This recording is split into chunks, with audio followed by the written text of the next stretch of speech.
Voilà, notre dernière méditation de ce matin portera sur le sujet suivant, de la tour de Babel à l'échelle de Jacob. Et donc là, nous allons commencer par lire un texte dans le livre de la Genèse, au chapitre 11. Or, toute la terre parlait un même langage et avec les mêmes mots. Partirent de l'Orient et choisirent une vallée au pays de Shinéar et ils y habitèrent. Ils dirent l'un à l'autre, allons faisons des briques, cuisons-les au feu. La brique leur servit de pierre et le bitume leur servit de mortier.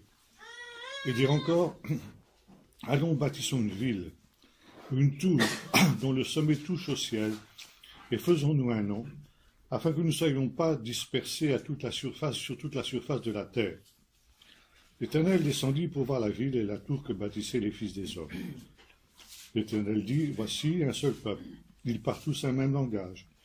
Et voilà ce qu'ils ont entrepris de faire. Maintenant, il n'y aurait plus d'obstacle à ce qu'ils ont décidé de faire. Allons, descendons, et là confondons leur langage, afin qu'ils n'entendent plus le langage des uns des autres. L'Éternel les dissémina loin de là sur toute la surface de la terre, et ils cessèrent de bâtir la ville. C'est pourquoi on l'appela du nom de Babel, car c'est là que l'Éternel confondit le langage de toute la terre, et c'est de là que l'Éternel les dissémina sur toute la surface de la terre. Le péché des gens de Babel, quel était-il? Pourquoi Dieu est-il intervenu de cette manière-là? Et qui était à l'origine de cette situation qui a entraîné donc la dispersion du genre humain et la confusion des langues, puisque c'est la conséquence de cet épisode. Nous sommes ici juste après le déluge, et donc dans l'espace de plusieurs générations, l'humanité s'est recomposée, à partir de la seule famille de Noé, mais là aussi ça va très très vite. Et par conséquent, ces gens décident de partir à la rencontre d'un lieu qui serait le plus favorable à l'établissement de la race humaine. Et ils arrivent dans cette plaine de Shinéar, qui est la plaine de Mésopotamie, plaine extrêmement riche, extrêmement fertile. Et là, ils vont donc s'établir. Et c'est le début de la civilisation urbaine, en particulier l'apparition des premières villes, ce que l'on appelle en archéologie l'époque du bronze ancien, avec les véritables débuts, pourrait-on dire, de la civilisation humaine. Nous sommes ici à la fin de cette période du bronze ancien, c'est-à-dire, disons, aux environs de 2300 avant Jésus-Christ à peu près. Et il y a plusieurs hypothèses qui ont été formulées pour essayer de définir ce qu'étaient le péché de ces gens de Babel. Première hypothèse, la tour. La tour était trop haute et Dieu en a pris ombrage. Et c'était une tour qui défiait Dieu, qui les amenait à s'élever jusqu'au ciel, et par conséquent Dieu a décidé de châtier l'orgueil de ces gens-là. Quand on voit les tours qu'il y avait à cette période en Mésopotamie, on va avoir l'occasion d'y revenir, on se rend compte que, en fait, ces tours-là, c'était des taupinières. Et même finalement, nos tours les plus impressionnantes, notre tour Eiffel, notre tour Montparnasse, l'Empire State Building à New York, ce sont aux yeux de Dieu des taupinières. En 1957, lorsque le premier homme est allé, 58 je crois, le premier homme est allé dans l'espace, il se nommait Yuri Gagarin, c'était un Russe nourri de l'athéisme qui sévissait alors en Russie. Et lorsqu'il est revenu de ce tour de la Terre qu'il a fait dans ce qu'on appelait à cette époque le Spoutnik, il a eu cette parole « Je n'ai pas vu Dieu là-haut ». Et un homme de Dieu lui a répondu, mon pauvre ami, tu n'as fait qu'un saut de puce dans l'espace. Comment veux-tu que tu aurais vu Dieu à ce niveau-là? Pour voir Dieu, il faut monter un petit peu plus haut que ça. Alors, dire que le péché des gens de Babel, c'était qu'ils se sont élevés trop haut, ça ne tient pas la route. Ce n'est évidemment pas pour cette raison-là que Dieu est intervenu comme il l'a fait. Deuxième hypothèse, Dieu voulait que l'humanité se disperse et ils ont voulu rester groupés. Alors Dieu les a contraints à se disperser. En réalité, cette hypothèse ne tient pas non plus la route parce que dans la Bible, le rassemblement, c'est toujours quelque chose de positif. Qu'il est bon, qu'il est doux pour des frères d'être ensemble. Et l'Église, d'ailleurs, l'étymologie du mot Église, ecclésia, ça nous parle aussi de rassemblement. Et au dernier jour, il n'est pas question, comme on le dit dans les milieux évangéliques, de l'enlèvement de l'Église. C'est un mot qui n'est pas biblique. Mais il est question de rassemblement, notre rassemblement avec le Seigneur. Autant au dernier jour, l'Église sera rassemblée des quatre extrémités de la terre dans le royaume de Dieu. Par conséquent, le rassemblement est quelque chose de positif, et ce qui est négatif, c'est l'exil, c'est la dispersion. Le premier couple est chassé de l'Éden, il est envoyé en exil. Le châtiment des hommes de Babel, c'est justement l'exil, c'est la dispersion. Quand Israël est infidèle, son jugement, c'est l'exil, la dispersion, la diaspora. Et par conséquent, ça ne peut pas être la volonté de Dieu que cette dispersion du genre humain. Alors, quel est le péché des habitants de Babel? Eh bien, c'est ce que nous avons lu dans le verset 4. Allons et faisons-nous un nom. Cette expression, évidemment, elle est assez obscure pour les Occidentaux que nous sommes. Faisons-nous un nom. Mais il faut savoir que dans la culture biblique, le nom, c'est quelque chose de très important. Ce n'est pas simplement une mention à l'état civil, mais c'est l'essence même de la personne, son identité profonde. Et connaître le nom d'une personne, eh bien, c'est d'avoir une intimité avec cette personne-là d'une manière unique, d'une manière spéciale. C'est une des raisons, d'ailleurs, pour lesquelles Dieu ne révèle pas véritablement son nom. Le nom de Dieu reste un mystère. Et je suis parfois extrêmement mal à l'aise dans certaines églises où on chante des chœurs, où on prend le nom de Dieu en vain, et où on va répéter parfois des dizaines et des dizaines de fois le nom de Dieu, ce que l'on pense être le nom de Dieu en tout cas, qui ne l'est pas. Mais c'est quelque chose qui est une atteinte au commandement qui dit « Tu ne prendras pas le nom de l'Éternel, ton Dieu, en vain ». Et Dieu donc ne révèle pas véritablement son nom parce qu'il ne veut pas que l'on prenne le moindre pouvoir sur lui. Parce que connaître le nom d'une personne, nommer une personne, c'est prendre pouvoir sur cette personne. Nous avons parlé hier de ce Dieu créateur qui appelle la lumière jour et les ténèbres nuit. Et quand il va créer la mer et le sec, il va appeler l'amas des eaux mer et le rassemblement des terres, des terres, il va l'appeler terre, justement. Ça veut dire que Dieu nomme les œuvres de ses mains. Ça veut dire qu'il prend pouvoir, il prend autorité sur les œuvres de ses mains. Il en est le créateur, donc il en est le maître, et nommer ces objets, ces créatures, ça veut dire qu'il prend autorité sur eux et il prend des responsabilités vis-à-vis de ce qu'il crée. Or, Dieu donne ensuite à l'homme un ordre, le premier commandement. Et souvent, quand je pose cette question, quel est le premier commandement que Dieu ait donné à l'homme?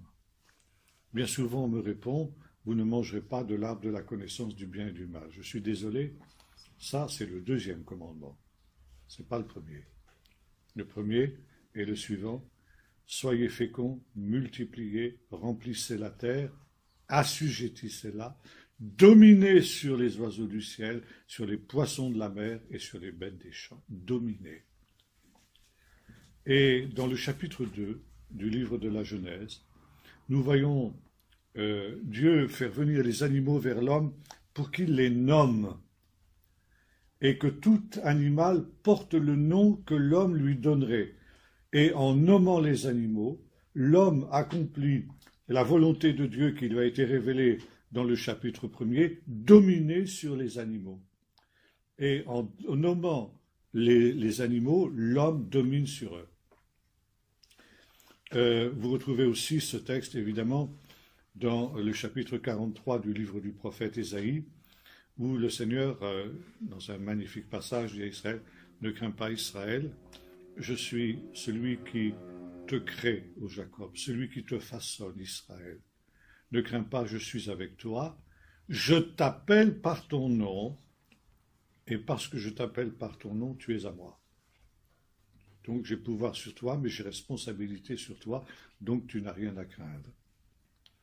Et comme je disais hier, on retrouve ça aussi jusque dans notre propre culture, puisque quand un enfant naît, ce sont les parents qui le nomment, qui lui donnent le prénom qu'il va porter à l'état civil, ce qui est une manière pour eux de dire qu'ils reconnaissent cet enfant comme le leur et qu'ils reconnaissent que, par conséquent, ils ont pouvoir, ils ont autorité sur cet enfant.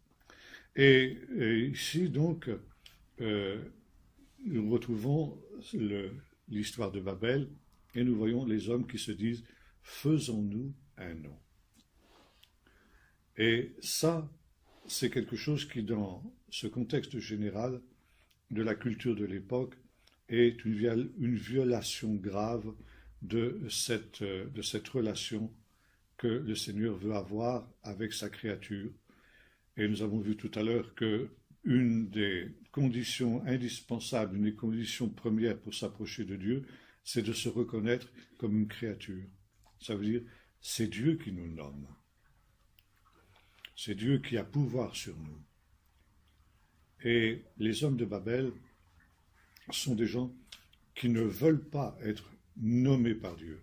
Ils veulent se nommer eux-mêmes. Ça veut dire qu'ils ne veulent pas Dieu pour maître, ils veulent être leur propre maître. Et nous retrouvons là, en arrière-plan, le vieux slogan des anarchistes, ni Dieu ni maître. Être leur propre maître, c'est aussi la tentation de l'homme moderne.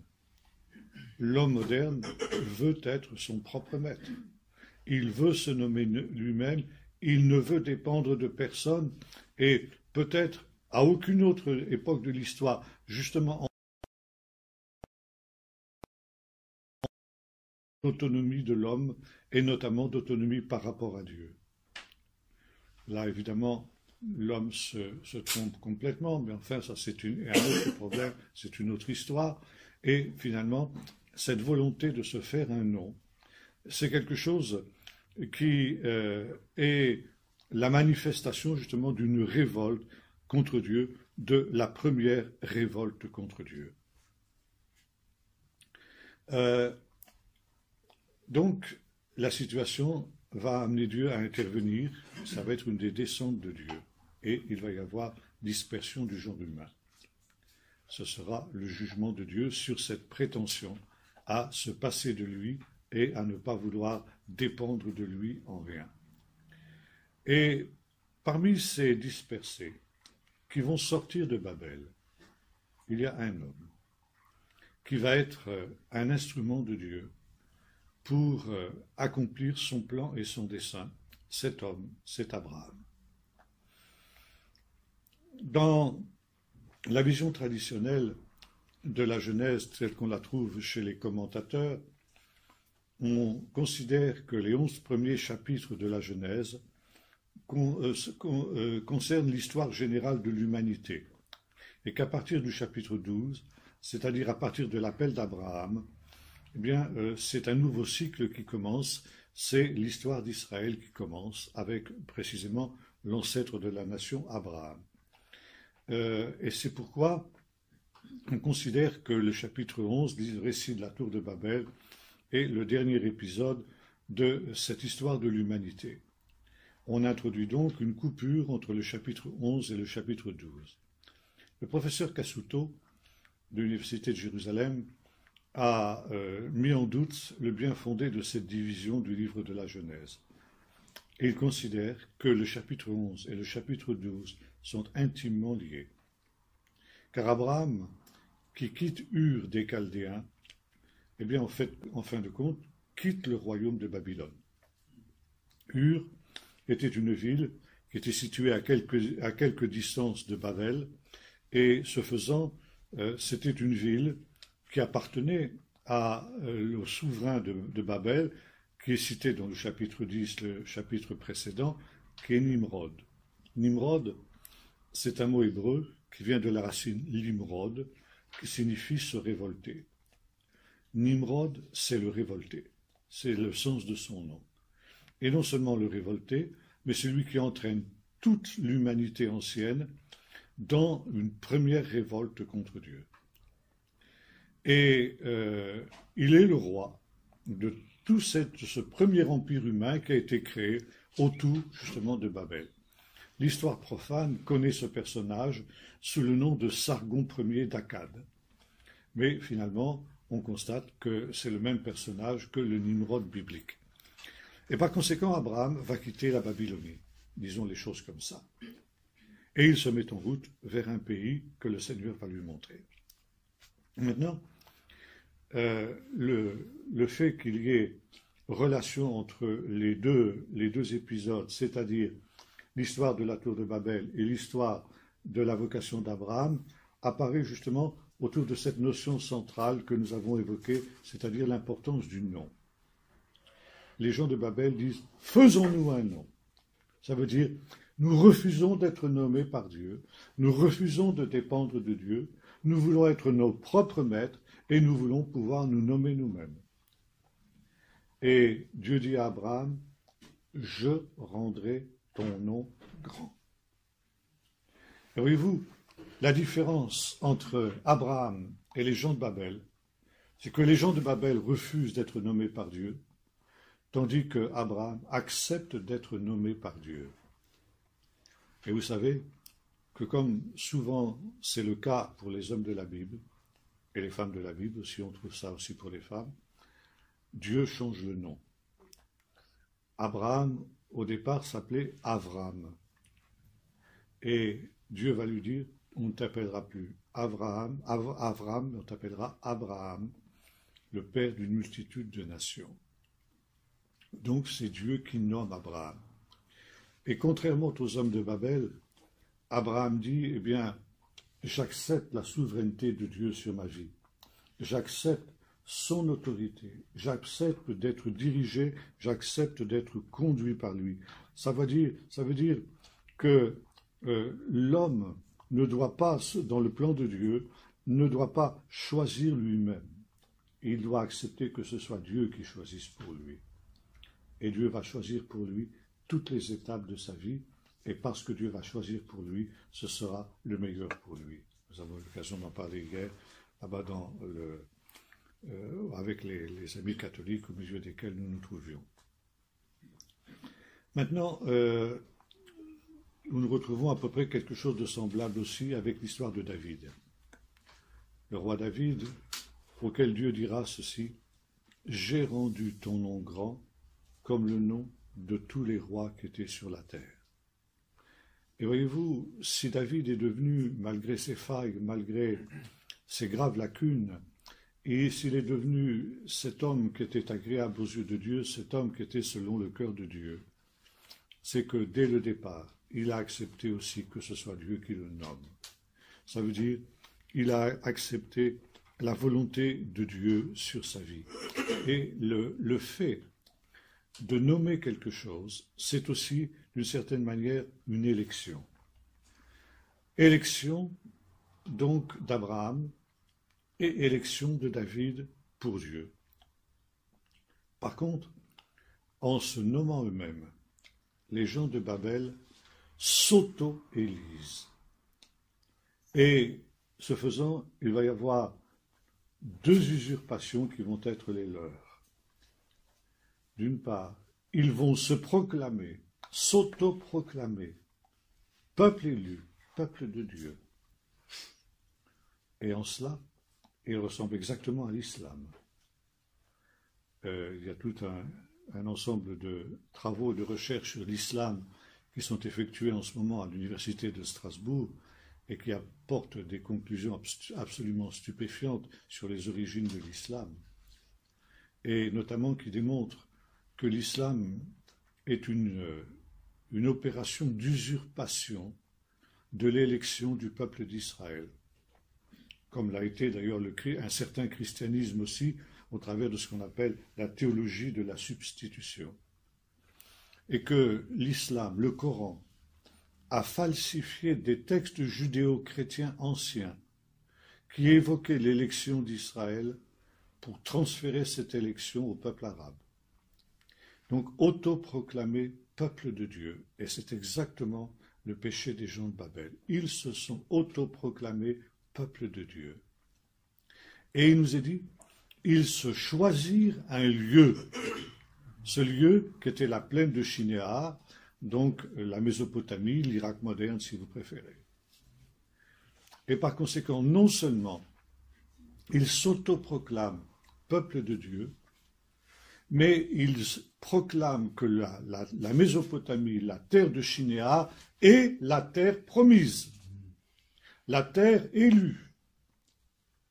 Et quand Dieu parle à Abraham, il lui dit « quitte cet endroit-là ». Parce que cet endroit-là n'est pas la terre promise. Et le peuple babylonien n'est pas le peuple élu. Le peuple élu, ça sera ta descendance. Et la terre promise, ce sera la terre que je te montrerai et sur laquelle tu dois te rendre maintenant. Par conséquent, en appelant Abraham, Dieu s'inscrit contre les prétentions des gens de Babel. Et c'est pourquoi introduire une césure entre le 11e chapitre et le 12e chapitre du livre de la Genèse est une erreur. Ils forment en réalité un tout. Je rendrai ton nom grand. Les gens de Babel ont fait des choix personnels et la Bible s'oppose aux choix personnels. Et pour eux, les gens de Babel, c'est ça, le pays du promis. C'est l'antithèse même de la foi d'Abraham. Et Dieu dit à Abraham, marche devant ma face et sois parfait, parce que j'établirai mon alliance avec toi pour être ton Dieu et en même temps pour te donner ce pays. Maintenant, je voudrais que nous arrivions à un autre texte qui est l'histoire de l'échelle de Jacob. Et là, nous arrivons un peu plus loin.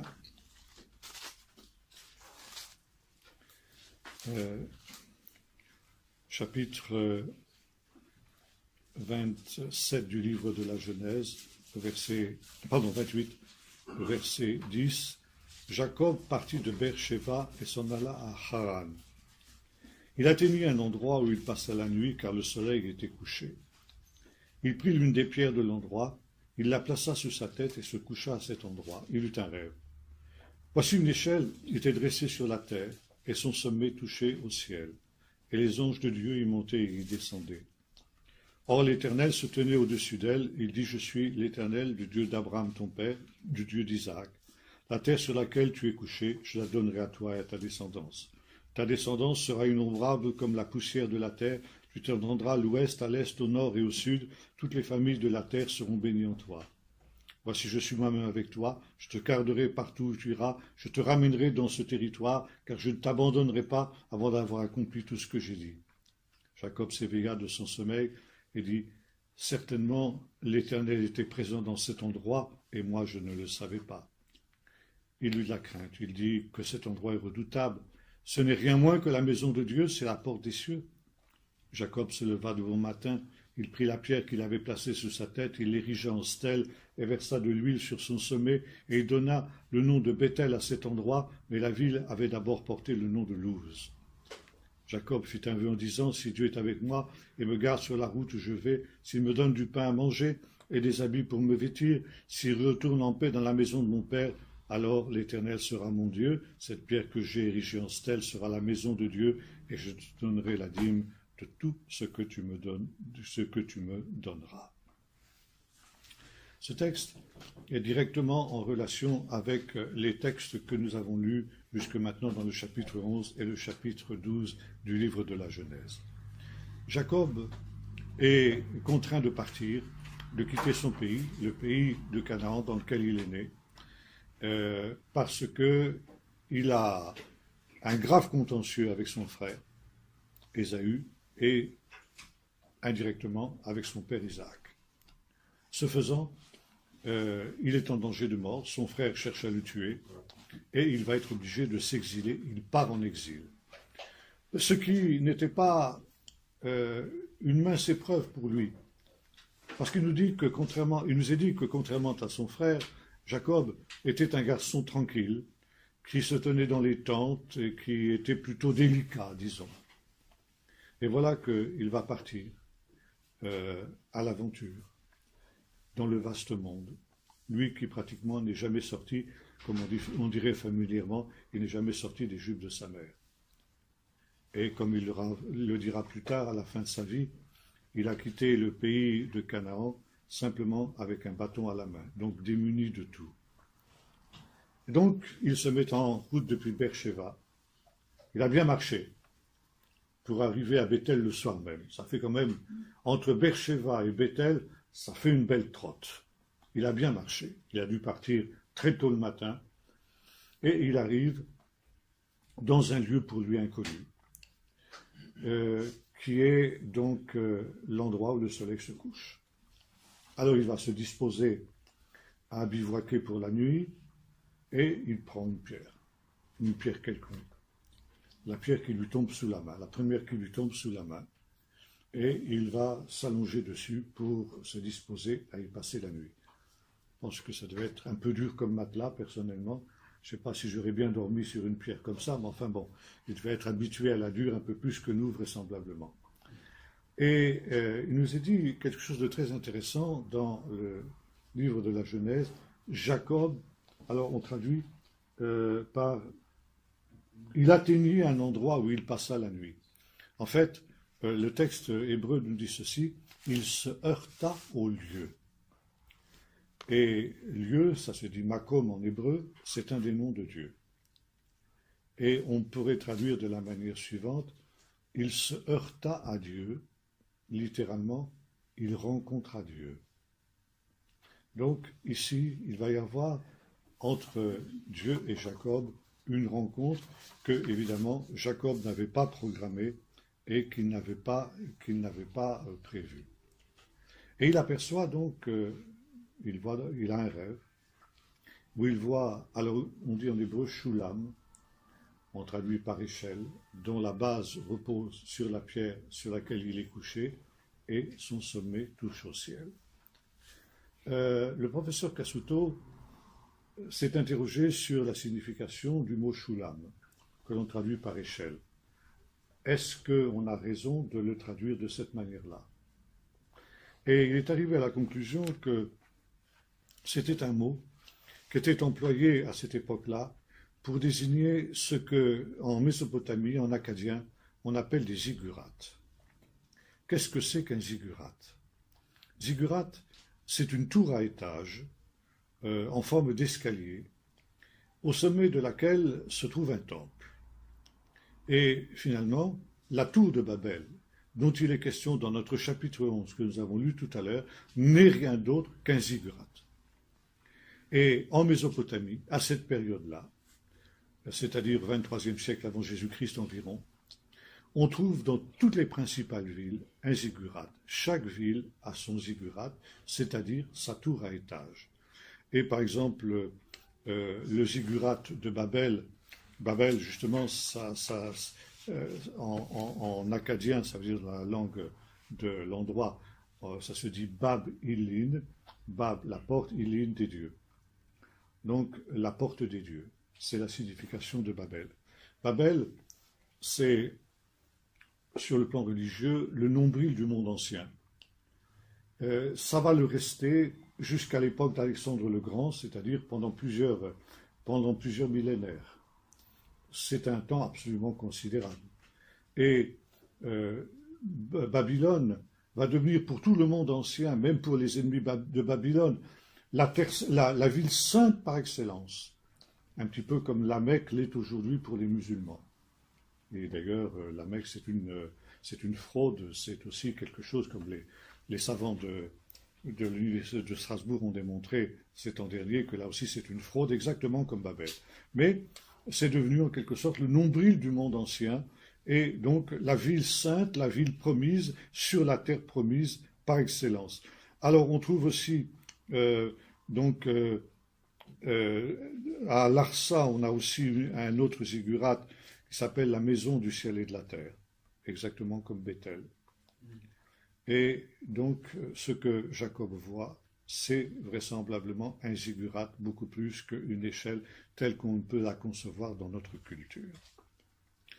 Et là, sur cette tour à étage, les anges de Dieu montent et les anges de Dieu descendent. Et Dieu se trouve au sommet et Dieu lui parle. Alors, pourquoi cette vision? Au moment où Jacob va quitter le pays d'Israël, le pays promis. Quel est le message que Dieu veut lui communiquer en lui donnant cette vision et en faisant en sorte qu'il y ait cette rencontre avec le lieu, c'est-à-dire cette rencontre avec lui précisément à cet endroit-là et dans ce moment-là? Eh bien, voilà l'explication que nous donne le professeur Cassuto. Il nous dit, Jacob quitte le véritable pays promis. Et il va se rendre en Babylonie. Parce que Haran, là où habite son oncle Laban, c'est en Mésopotamie, c'est en Babylonie. Et là, Jacob va se trouver en grand danger.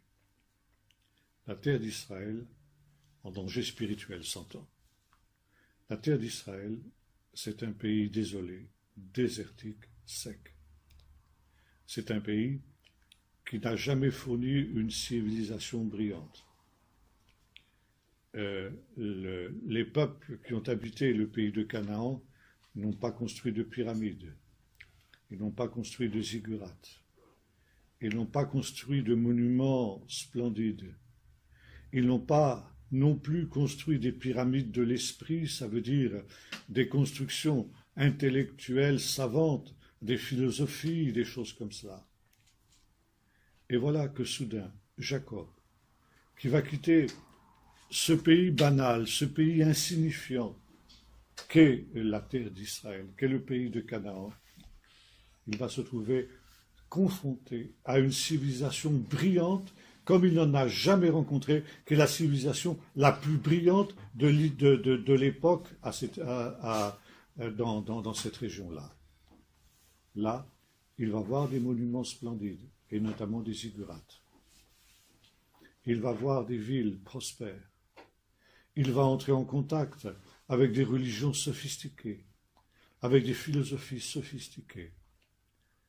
Et il va s'entendre dire que là est le peuple élu, que là est la terre sainte. La terre sainte, c'est la Mésopotamie. Et avant qu'il ne parte pour la Mésopotamie, Dieu veut l'avertir. Il lui dit, attention Jacob, ne te méprends pas. La terre sainte, elle n'est pas là-bas. Ne te laisse pas séduire par les constructions grandioses que tu vas voir. Ne te laisse pas séduire par cette civilisation brillante au sein de laquelle tu vas t'installer et au sein de laquelle tu vas prospérer. Et n'oublie pas, surtout n'oublie pas, que la véritable terre promise, la maison de Dieu, la porte du ciel, ça n'est pas Babylone. la maison de Dieu, la porte du ciel, c'est ici, dans ce pays. Et c'est pourquoi ton exil ne pourra être autre chose qu'un exil temporaire. Je te ramènerai dans ce pays-ci, et c'est là que j'accomplirai toutes les promesses que j'ai faites envers toi, et nulle part ailleurs, et sûrement pas en Mésopotamie. Et il y a ces anges qui montent et qui descendent. Qu'est-ce que ça veut dire? Il faut savoir qu'encore aujourd'hui, il y a une géographie spirituelle dans la Bible. Et cette géographie spirituelle veut que Jérusalem, ce soit le point le plus élevé du monde. Quand on se rend à Jérusalem, on monte. D'où que vous veniez dans le monde, quand vous vous rendez à Jérusalem, vous montez. Même si vous venez du sommet du Mont Blanc, à Jérusalem, le Mont Blanc qui est à plus de 4000 mètres d'altitude, et vous avez Jérusalem qui est à 800 mètres d'altitude maximum, vous montez. Alors ça fait rire mes amis suisses. Quand ils voient Jérusalem, ils disent, vous appelez ça des montagnes, vous? Il faut savoir que chez nous, on appelle ça des collinettes. Collinettes peut-être, mais pour la Bible, Jérusalem, c'est le sommet du monde. Et quand on quitte Jérusalem pour aller n'importe où dans le monde, vous descendez. Et Jacob, qui va quitter la terre d'Israël, descend. Il descend en Babylonie. Il descend en Mésopotamie. Et quand il reviendra à la fin de son périple, il remontera dans ce pays. Et Dieu lui fait une promesse. Non seulement, Jacob, tu ne dois pas t'assimiler dans cette brillante civilisation humaine que tu vas rencontrer, mais je te garderai, je serai avec toi, et je te ramènerai dans ce pays. Et pour lui montrer qu'il va être avec lui, Dieu envoie 2 troupes d'anges, des anges qui descendent. Ça veut dire des anges qui vont descendre avec Jacob, qui vont accompagner Jacob dans son exil. Et Jacob, qui est ce garçon fragile dont on parlait tout à l'heure, eh bien, et qui a peur, tu dis, n'aie pas peur, regarde, tu vas être environné, tu n'es pas seul, tu vas être environné par une troupe d'anges qui vont t'accompagner dans ton exil, qui vont t'accompagner partout où tu iras. Et quand le temps sera venu, je te ramènerai dans ce pays. Et quand tu remonteras, des anges remonteront avec toi. Ça veut dire, il y a 2 troupes d'anges, une qui vont t'accompagner dans ta descente et une qui vont t'accompagner dans ta remontée. Tu ne seras pas seul. Tu t'étendras à l'est, à l'ouest, au nord et au sud. Et ta postérité sera aussi nombreuse que la poussière de la terre. C'est une annonce de ce que deviendra la descendance de Jacob, le peuple d'Israël. Jacob va recevoir un nouveau nom à la fin de son périple d'Israël. Et Jacob est l'incarnation du peuple d'Israël. Et les sages d'Israël ont dit l'histoire de l'échelle de Jacob, c'est notre histoire. Et Israël a dû partir en exil à plusieurs reprises à cause de ses péchés, exactement comme Jacob était parti en exil à cause de ses propres péchés. Mais dans tous nos exils, Dieu nous a accompagnés, des anges nous ont accompagnés, des anges sont descendus avec nous. Et maintenant que nous remontons dans notre pays, des anges aussi nous accompagnent. Et je pourrais vous citer de très très nombreux exemples, comment dans toutes les guerres d'Israël, il y a eu des interventions d'anges qui ont délivré Israël de la main de leurs ennemis. Et quand Jacob revient effectivement de chez Laban, il rencontre, nous est-il dit, des anges. Des anges de Dieu le rencontrèrent. Et Jacob appela cet endroit Mahanaïm, c'est-à-dire les deux camps. C'est-à-dire qu'il rencontre les deux troupes d'anges qu'il avait vues à Bethel. Les anges qui remontent avec lui et les anges qui descendent à sa rencontre.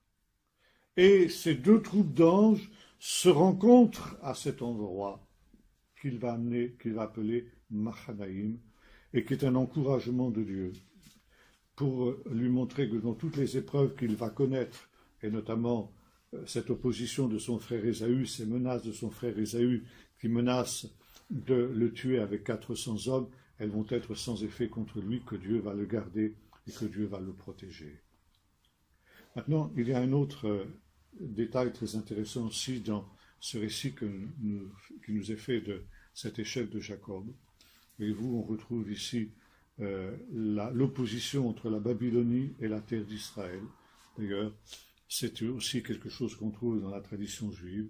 Il nous est dit qu'il y a simplement deux villes au monde, Babel et Jérusalem, et que ces deux villes sont antagonistes. Elles ne peuvent pas exister en même temps. Quand une de ces villes est en ruine, l'autre existe. Et si l'autre existe, eh bien alors l'autre est en ruine. Et ça se vérifie dans toute l'histoire d'Israël. Et chaque homme doit choisir de quelle ville il veut être citoyen. Ou il est citoyen de Babylone, et il connaîtra le sort de Babylone, c'est-à-dire la destruction, ou il est citoyen de Jérusalem, mais alors il doit quitter Babylone, il doit sortir de Babylone, et il doit s'attendre à des oppositions de la part de Babylone. Amen. Et donc, ici, il y a un détail très intéressant. Quand Jacob se réveille, il dit que ce lieu est redoutable. C'est la maison de Dieu. Donc, message bien reçu, 5 sur 5. Jacob a compris le message que Dieu veut lui communiquer.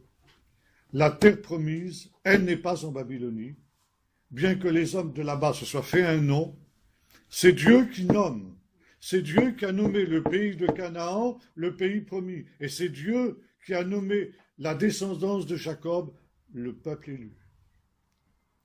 Donc c'est Dieu qui est souverain. Message bien reçu.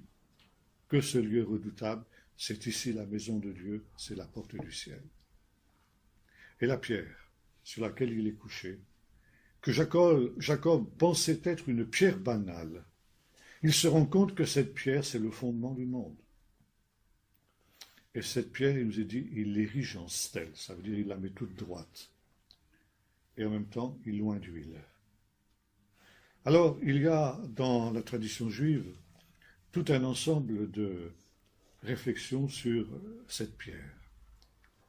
Typologie de la pierre, on la trouve dans la Bible, on pourrait parler des heures et des heures là-dessus. Vous savez, la pierre, comme on dit familièrement en Israël, la pierre, c'est ce qui pousse le mieux là-bas. Si on pouvait exporter les pierres, Israël, comme on fait le pétrole, Israël serait riche à millions. Et cette pierre, donc, elle est aussi tout un symbole. Cette pierre, il la dresse en stèle et il loin d'huile. André Chouraki, dans sa traduction de la Bible, traduit de la manière suivante, il messie la pierre, il l'a messiée, puisque Mashiach, Messie, ça signifie celui qui a été oint d'huile. Donc, en oignant cette pierre d'huile, il messie la pierre. Et dans la tradition juive, dans le Midrash, il y a cette idée que la pierre de Jacob, la pierre de Bethel, est la même pierre que celle dont il est question dans le psaume 118, où il nous est dit « La pierre qu'ont rejetée ceux qui bâtissaient est devenue la pierre principale, la pierre de l'angle. » Et les rabbins nous disent « C'est exactement ce qui est arrivé à Jacob. Il a pris une pierre, qui était une pierre banale, une pierre quelconque, qu'il a utilisée pour une nuit, et qu'il entendait ensuite éliminer, là, il entendait la rejeter.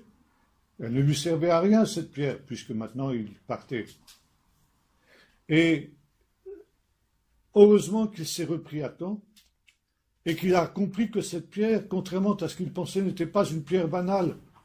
C'était le fondement du monde, le fondement de la porte du ciel. et que cette pierre était une pierre précieuse et non pas une pierre banale, comme il l'avait pensé. La pierre qu'ont rejetée ceux qui bâtissaient est devenue la principale de l'angle. Et les rabbins ont donné de cette pierre la même interprétation que le Nouveau Testament. Cette pierre rejetée, c'est le Messie. Et c'est très intéressant. Nous avons un commentaire qui nous dit, rabbinique qui nous dit ceci, qu'au temps de la fin, le peuple d'Israël aura la tentation de rejeter et de méconnaître le Messie. Ça, c'est très intéressant. De rejeter cette pierre, comme il est écrit dans le psaume 118, la pierre qu'ont rejetée ceux qui bâtissaient. Mais que cette pierre sera en réalité la pierre principale de l'angle.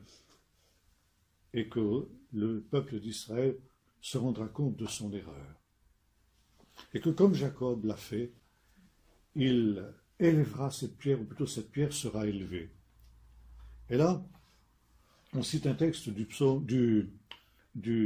chapitre 52, la fin du chapitre 52 du prophète Ésaïe, ce qu'on a appelé l'évangile selon Ésaïe. Il nous a dit, voici mon serviteur s'élèvera. Il s'élèvera bien haut. Et le texte répète à 3 reprises que le serviteur, c'est-à-dire le Messie, s'élèvera. Pourquoi 3 fois? Alors, vous allez me dire,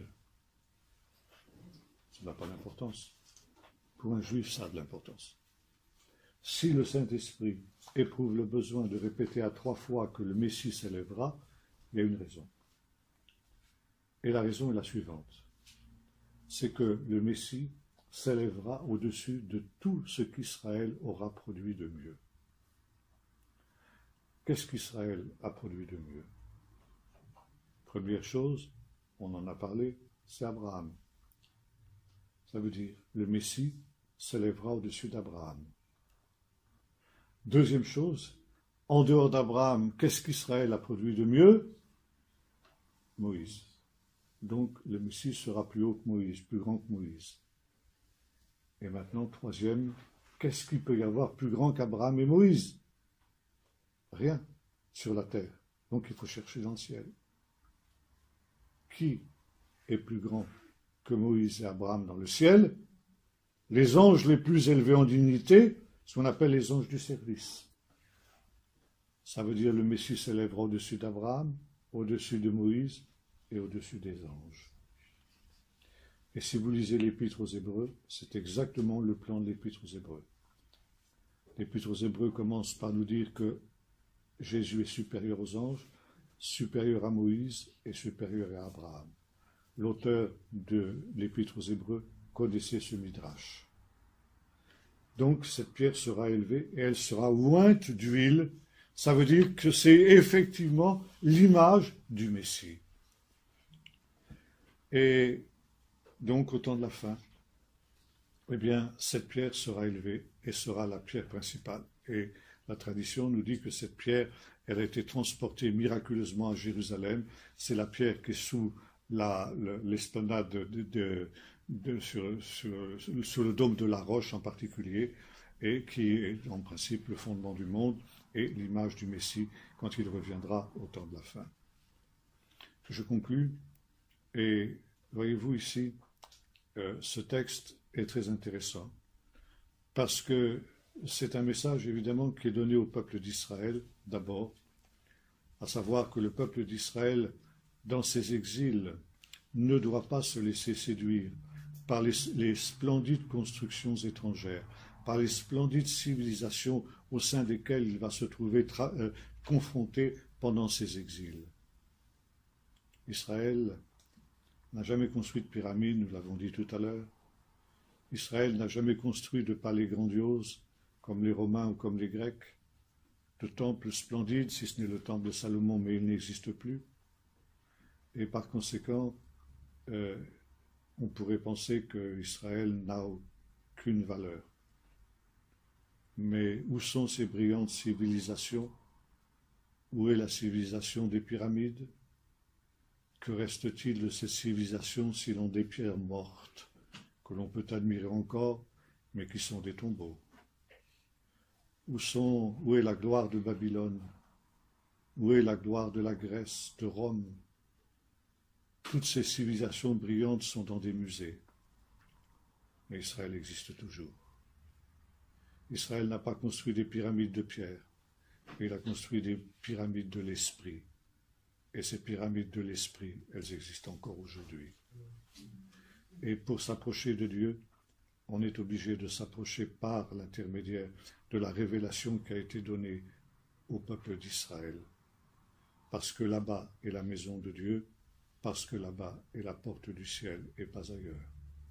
C'est là que la révélation de Dieu a été donnée pour s'étendre au nord, au sud, à l'est et à l'ouest, comme Dieu l'avait dit à Jacob, et pour que la postérité spirituelle des patriarches puisse s'étendre sur le monde entier. Et puis, la deuxième leçon à tirer pour nous-mêmes, c'est que ce qui était vrai pour Israël est aussi pour nous. En tant qu'enfants de Dieu, en tant que chrétiens, nous pouvons nous aussi être séduits par les constructions grandioses qui nous entourent, qui se développent autour de nous. La civilisation moderne, avec tous ses attraits, avec tous ses leurres, avec tous ses mensonges, avec toutes ses séductions, c'est quelque chose de redoutable. Et quand je vois aujourd'hui, notamment le développement de l'informatique, j'en parlais avec mon fils, et il me disait, tu sais, on n'est que aujourd'hui par rapport au développement de ces engins électroniques, on n'est qu'à l'âge de pierre encore. Et quand je vois notamment les jeunes et même les moins jeunes absolument fascinés, absolument séduits, absolument hypnotisés par leur smartphone, par leur tablette, par leurs ordinateurs, etc., alors je tremble pour les générations futures. C'est un piège absolument terrible. Ce sont les Babylones modernes. On veut se faire un nom, d'ailleurs ordinateur, ça dit bien ce que ça veut dire. C'est le substitut de Dieu. Et Dieu est l'ordonnateur de toutes choses.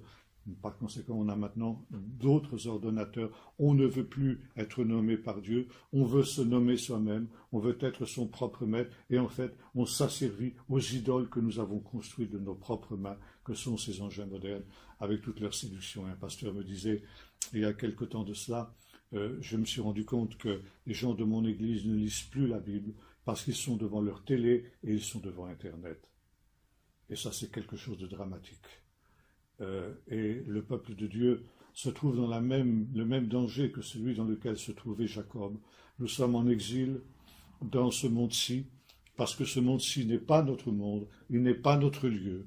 Et comme les patriarches, nous devrions nous mettre en marche vers la cité dont Dieu est le constructeur et l'architecte, comme le dit l'Épître aux Hébreux. Et il y a cette invitation qui avait été celle d'Abraham, va-t'en, quitte ces choses, quitte les Babylones de ce monde, et mets-toi en route vers le pays que je te montrerai, vers la Jérusalem céleste. On ne peut pas s'installer dans les Babylones de ce monde et en même temps avoir part à la Jérusalem céleste. C'est un choix. Comme je le disais tout à l'heure, il n'y a que deux villes au monde, Jérusalem ou Babylone. Et il faut choisir de laquelle de ces deux villes on veut être citoyen. Et si l'on veut être citoyen de Jérusalem, alors il faut quitter les Babylones de ce monde. Sortez de Babylone. Alors je sais bien, ça n'est pas évident. Et comme j'en parle souvent avec mes petits-enfants, on est bien obligé d'eux. Oui, on est bien obligé d'eux. C'est vrai, c'est vrai. On est bien obligé d'employer ces bidules modernes. On ne peut pas faire autrement. Mais faisons-le un minimum alors. Faisons-le, comme le dit l'apôtre Paul, en usant du monde comme n'en usant pas. Payer simplement aux pharaons modernes le minimum de ce qu'on leur doit. Mais rien de plus.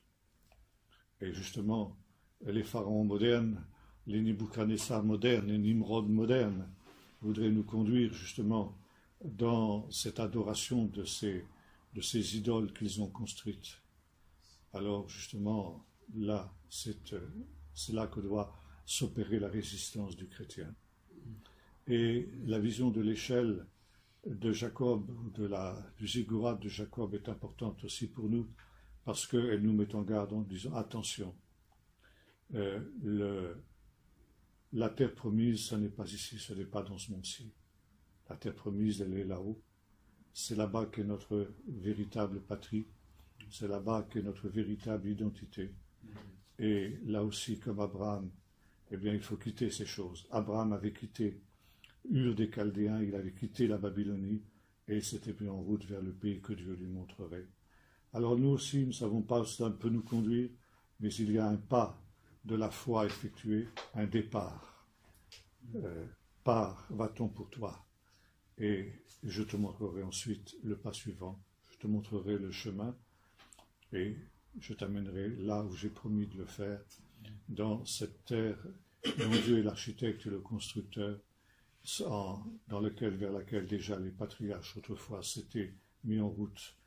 Et là, comme Jacob s'était heurté au lieu, Dieu veut aussi que nous puissions nous heurter, ou plutôt le rencontrer à nouveau, pour justement que cette vision soit imprimée sur notre cœur comme elle avait été sur Jacob, et que nous sachions qu'il y a un lieu qui est la maison de Dieu, qui est la porte du ciel, et qui n'est pas celui que les Nimrods de ce monde appellent la terre promise, et qu'ils appellent le paradis terrestre, et qu'ils appellent le peuple élu. C'est autre chose. Et c'est notre patrie véritable. Là, nous en sommes les véritables citoyens. Voilà, nous allons arrêter là pour ce matin. Seigneur notre Dieu, tu as été absolument fidèle par rapport à ce que tu avais promis à ton peuple d'Israël. Et Seigneur, au moment où tous les soi-disant peuples élus, où toutes les soi-disant terres promises se sont révélées comme étant des mensonges, que ce soit la Babylonie, que ce soit Rome, que ce soit Moscou, que ce soit toutes ces philosophies, toutes ces religions, toutes ces constructions intellectuelles ou techniques humaines, Seigneur, qui se sont révélées être des leurres et des mensonges. Tu nous montres, Seigneur, que le choix que tu avais fait de ton peuple d'Israël et de la terre d'Israël depuis les origines a subsisté jusqu'à nos jours, et que par conséquent tu es un Dieu fidèle, et que cette révélation, Seigneur, qui a perduré au travers des siècles, qui a survécu à toutes ces brillantes civilisations qui se sont effondrées comme des châteaux de cartes, eh bien, est une révélation fiable, une révélation sur laquelle nous pouvons nous établir. Quelle est cette pierre, quel est ce rocher qui est rejeté par les hommes aujourd'hui, notamment même au sein de ton Église, ta parole, Seigneur, qui est rejetée. Et pourtant, elle est la pierre principale, la pierre de langue, la pierre sur laquelle seuls nous pouvons construire nos vies pour qu'elles soient solides dans la tempête qui viendra. Alors, Seigneur, aide-nous à saisir le message que Jacob aussi avait saisi quand il était à Bethel, à savoir que c'est là, et là seulement, que est notre véritable identité. Et Seigneur, comme tu avais promis à Abraham de lui faire un nom, comme tu avais promis à David de lui faire un nom, comme tu avais fait un nom à tous ces hommes fidèles, alors Seigneur, nous te disons, accomplis pour nous cette promesse que tu avais faite à ton peuple, toi qui nous as créés, qui nous as façonnés. Seigneur, appelle-nous par notre nom, et nous voulons, Seigneur, être à toi dans ces temps et pour l'éternité. Amen. Amen. On va prendre un petit temps de questions avec tous encore. Donc s'il y a des questions, n'hésitez pas, on peut y aller. Juste on lève la main et on pose la question.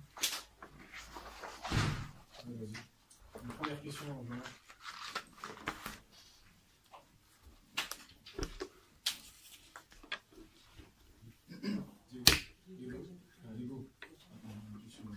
Est-ce que vous pouvez définir ce que c'est que le Midrash?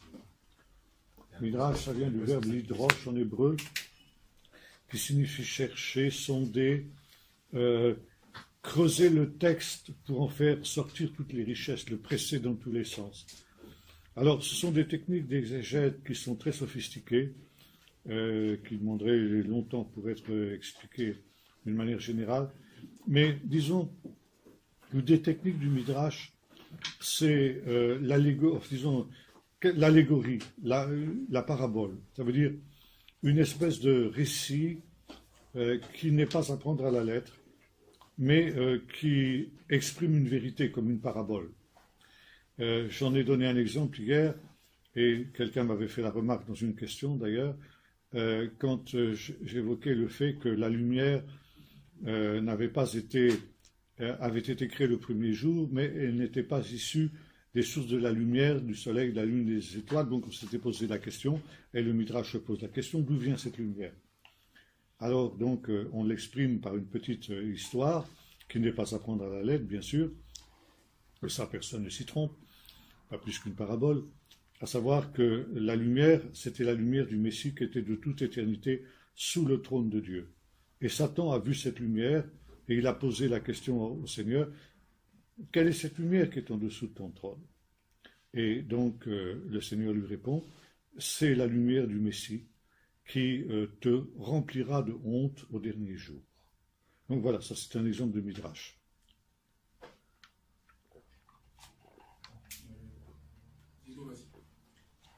Est-ce que, quand on a lu justement le passage de Jacob, quand il était à Bethel, Dieu s'est révélé à lui, au départ, l'endroit s'appelait Luz. Oui. Est-ce qu'il y a une signification en hébreu? Luz, ça veut dire aussi la lumière. D'accord. Oui. En fait, dans l'enseignement, j'aimerais juste comprendre. Allez, parlez plus fort, je n'entends pas bien. En fait, dans l'enseignement que vous avez fait, en fait, j'aimerais juste comprendre la pensée, du sens où Paul dit, en fait, qui prêche que Christ crucifié, en fait, du sens, en fait, par l'esprit, en fait, moi que attendez, levez-vous parce que je n'entends pas. En fait, par l'enseignement que vous avez apporté, en fait, Paul dit, en fait, qui prêche que Christ crucifié. En fait, moi, en fait, j'aimerais comprendre, en fait, pourquoi l'enseignement peut m'affermir dans l'amour de la chair et m'affermir dans l'homme nouveau, en fait. Ça veut dire, en fait, dans la nature de la vie de Christ. Après, je ne sais pas si vous comprenez. Oui, c'est-à-dire que dans notre culture chrétienne occidentale, on veut retrouver le Nouveau Testament dans ce qu'on appelle l'Ancien. Et il faut savoir que ce qu'on appelle l'Ancien Testament, que moi j'appelle l'Écriture, n'est pas forcément quelque chose qui est christologique. Et tout ça, c'est complémentaire. Et le Nouveau Testament a un enseignement qui lui est spécifique. Et si vous parlez de la mort, de la chair, etc., c'est quelque chose qui est spécifique au Nouveau Testament. Mais disons, des enseignements comme ceux qu'on a, eh bien, sont complémentaires de ça, parce que finalement, renoncer aux bienfaits des civilisations brillantes qui nous entourent, comme Jacob était en quelque sorte invité à le faire, c'est aussi une forme de crucifixion de la chair. Parce que c'est beaucoup plus facile d'aller dans le sens du courant que justement de renoncer à soi-même. Et donc, Abraham, il a renoncé. D'ailleurs, ce n'est pas sans raison qu'il nous est donné aussi comme un exemple de la foi. Il ne faut pas absolument... Vous voyez, je crois qu'on est très réducteur et finalement, ce qu'on a appelé l'Ancien Testament, et j'emploie à dessein l'expression, c'est une manière de dire que l'Ancien Testament, c'est quelque chose de dépassé, quelque chose de caduc.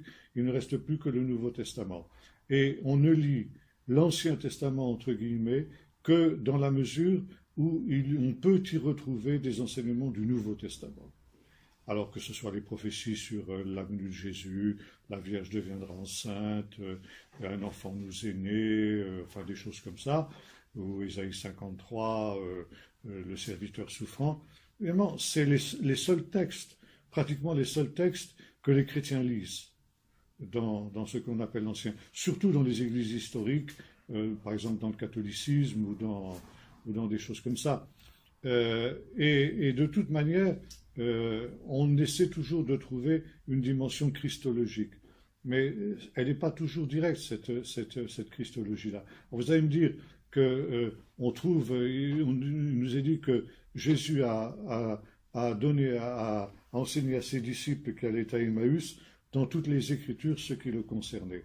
Alors, c'est vrai qu'on peut trouver dans tous les livres de la Bible des prophéties christologiques, mais si vous voulez, il faut aussi ramener, il faut savoir que chaque texte a une intention spécifique qui n'est pas directement en relation avec la venue de Jésus. Bon, il y a de la narration, il y a des récits aussi législatifs et des choses comme ça qui ont une intention un petit peu autre. Alors je crois que il faut comprendre qu'il y a à recevoir de tout. Mais ça, il faut redécouvrir ça au niveau des chrétiens occidentaux, parce que autrement, on tombe dans une espèce de marcionisme, cet hérétique du IIe siècle qui rejetait complètement l'Ancien Testament pour ne garder que le Nouveau, ce qui est une tentation qu'on a dans l'Église jusqu'à nos jours.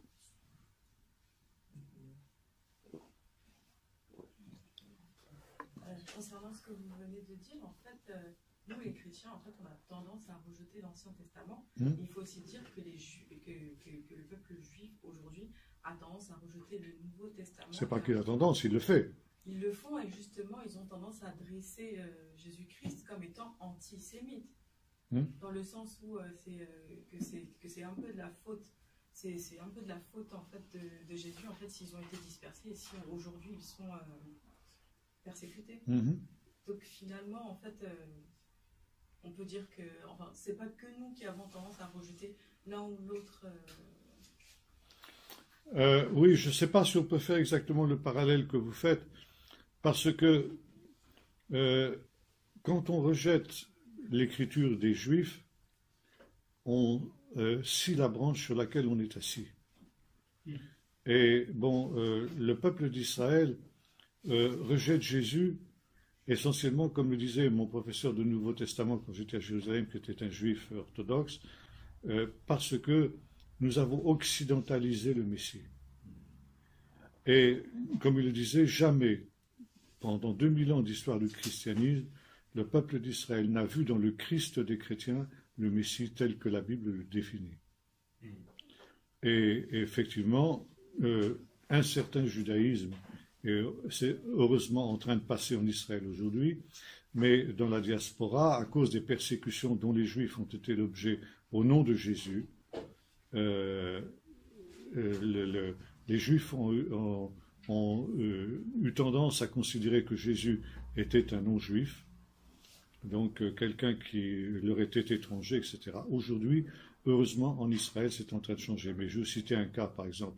Quand j'étais en Israël, il y a plus de 50 ans pour les premières fois, il y avait encore des Juifs russes dont les parents, grands-parents avaient été mêlés au pogrom, c'est-à-dire au massacre de Juifs qui était effectué par les Cosaques en Russie. Et par exemple, un qui racontait comment il avait après, au soir d'un pogrom, un vieux juif qui était en train de se noyer dans la rivière. Passe un pop sur la rive, et donc le juif l'interpelle en lui disant « Bien, sauve-moi, je suis en train de mourir. » Et l'autre lui répond « Pas avant que tu crois en Jésus. » Alors l'autre, pour être sauvé, dit « Bon, ben alors je crois en Jésus. » Alors le pop lui tend sa croix, il la tire, et quand il arrive sur la berge, il prend la croix, il donne un grand coup sur la tête, il dit « Maintenant que tu crois en Jésus, meurs en paix. » Alors, en face d'histoires comme ça, qu'est-ce que vous voulez dire? Quelle réponse vous pouvez avoir? Alors bon, aujourd'hui, Israël est un peuple libre, il n'est plus soumis à l'autorité des chrétiens, et par conséquent, il peut réexaminer la question de Jésus d'une manière beaucoup plus sereine.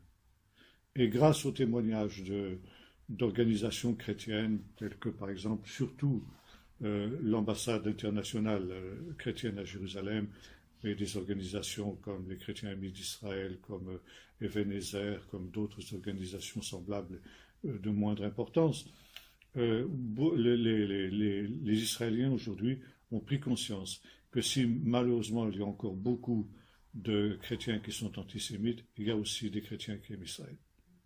Et par conséquent, il y a une réévaluation de Jésus. On n'est pas encore au stade où dire il est le Messie, encore moins qu'il est le Fils de Dieu, mais en tout cas, que c'est un fils d'Israël, que c'est une des gloires d'Israël, que c'est un des grands hommes d'Israël. Voilà, en gros, ce que pense la majorité du peuple d'Israël aujourd'hui, et c'est une des raisons pour lesquelles, d'ailleurs, il y a une chaire de Nouveau Testament à l'Université de Jérusalem. Parce que le Nouveau Testament, c'est un livre juif.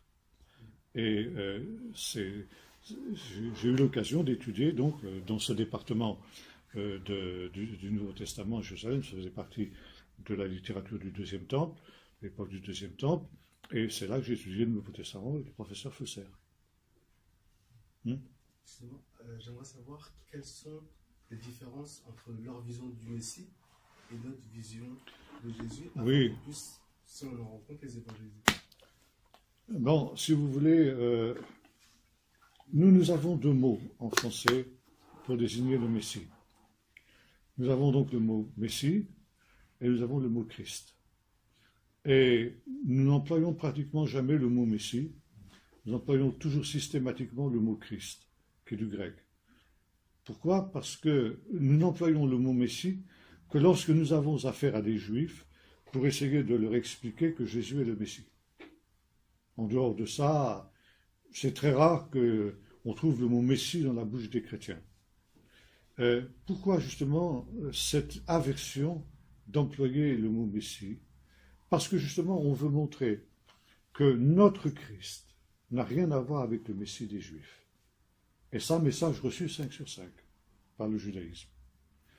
Pour nous, le Christ, c'est donc celui qui meurt sur la croix essentiellement. La résurrection, on en parle un peu, mais pas tellement. C'est surtout la croix. Et puis, que finalement, il est venu pour établir un royaume spirituel dans les cœurs, caché dans les cœurs, etc. Il reviendra, oui, on ne sait pas trop comment, on ne sait pas trop quand, etc. Mais voilà. Donc.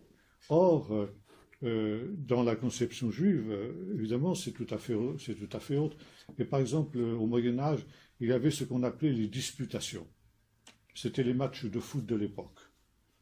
On s'embêtait un peu au Moyen-Âge et on n'avait pas tellement de moyens de distraction. Alors qu'est-ce qu'on faisait? On faisait des controverses publiques entre un juif et un chrétien, qu'on appelait des disputations. Il y avait des arbitres. Et puis on désignait un vainqueur à la fin de la confrontation. Alors ça attirait des foules. Une des disputations les plus célèbres de l'histoire, on nous a conservé le procès-verbal, c'était la disputation de Barcelone, de 1263 après Jésus-Christ. Comme son nom l'indique, a eu lieu à Barcelone en présence du roi Jaime d'Aragon et d'un certain Pablo Cristiani, c'est-à-dire un juif converti, dont on ignore le nom véritable. Évidemment, Pablo Cristiani, ce n'était pas son vrai nom. Et puis, le grand rabbin de Jérôme, qui s'appelait Rabbi Moshe ben Nachman. Et donc, la question était de savoir, Jésus est-il le Messie? C'était le thème de la disputation.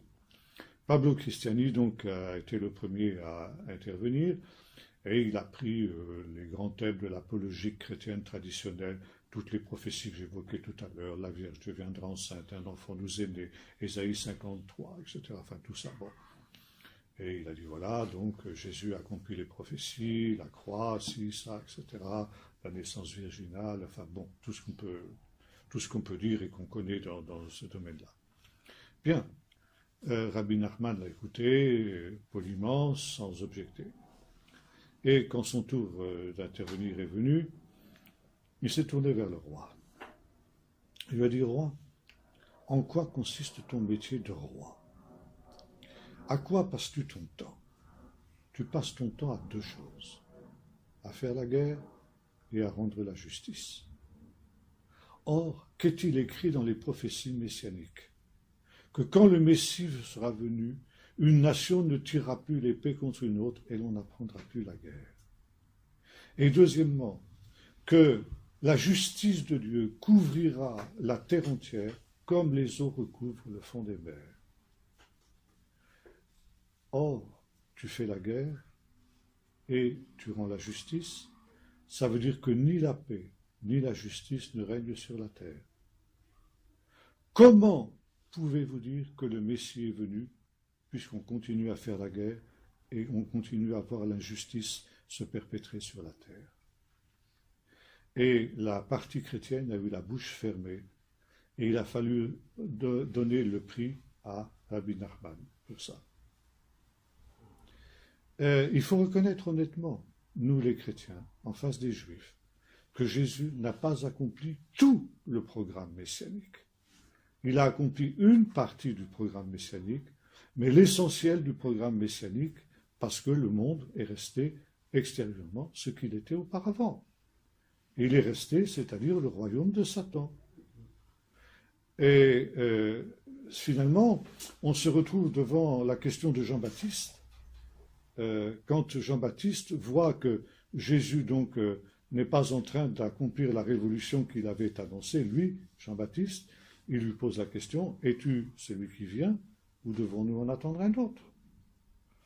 Et je crois que là, c'est le grand débat entre chrétiens et juifs. Les chrétiens disent, eh bien, il était celui qui devait venir, et les juifs disent, il faut en attendre un autre. Et finalement, c'est un débat qui a une certaine légitimité. Il faut avoir l'honnêteté de le reconnaître. Et finalement, comment croyons-nous, nous chrétiens, que Jésus est le Messie et éventuellement le Messie d'Israël? Par la foi. Parce que donc il a donné déjà des signes de sa messianité, notamment par sa résurrection, ce qui est l'élément essentiel. Mais on ne peut pas aller plus loin. Donc on peut dire simplement, c'est par la foi que nous disons Jésus est le Messie. Même pas dire par les prophéties qu'il a accomplies. Il a accompli une partie des prophéties, mais on ne peut pas dire qu'il ait accompli toutes les prophéties. Ouais. Et là, donc, automatiquement, les Juifs ont beau jeu de dire, le Messie, il devra non seulement accomplir une partie des prophéties, mais il devra accomplir toutes les prophéties. Alors, si Pablo Cristiani et le roi Jaime d'Aragon, au moment de la disputation de Barcelone de 163, avaient été intelligents, ils auraient dit oui, c'est vrai, Jésus n'a pas accompli toutes les prophéties, mais il les accomplira au temps de la fin. Mais comme ils ne croyaient pas au retour de Jésus, ils ont été coincés.